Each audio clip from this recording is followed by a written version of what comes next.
1918. La France célèbre la paix enfin retrouvée, après 4 ans d'une guerre marquée par l'utilisation intensive de l'aviation. Les caudrons G3 et G4, Spad, Nieuport, Goliath Farman affrontent en tournoi les Tauves, Albatros, Gotha, Zeppelin. Nous, pilotes, étions alors des héros. Mais des héros rendus à eux-mêmes, privés de leur avion. Que faire à présent? Heureusement, ils sont quelques industriels à croire au lendemain de l'aviation. Une aviation civile, pacifique, qui nous offrirait de renouer avec le ciel.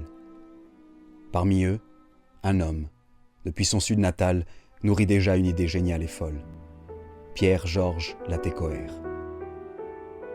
L'homme est autoritaire et peu bavard. Ce que nous apprenons de lui laisse entrevoir une grande détermination.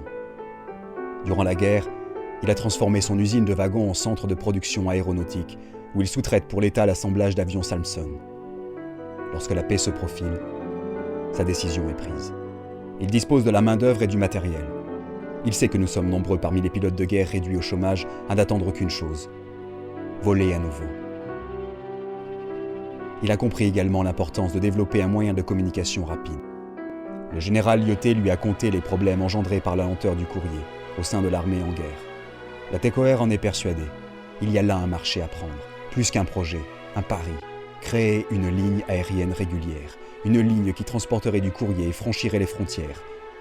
D'abord rejoindre le Maroc par l'Espagne, puis longer la côte occidentale de l'Afrique jusqu'à Dakar. De là, enfin, poursuivre vers l'Amérique latine.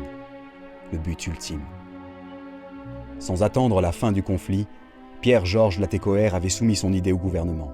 Le volume de courrier entre l'Europe et l'Amérique du Sud se monte à plusieurs tonnes. Des lettres qui, convoyées par train et par bateau, mettent alors plus d'1 mois pour parvenir de Paris à Buenos Aires. Les Salmson reconvertis permettraient un formidable gain de temps. La concurrence étrangère est déjà sur les rangs. Il n'y a pas de temps à perdre.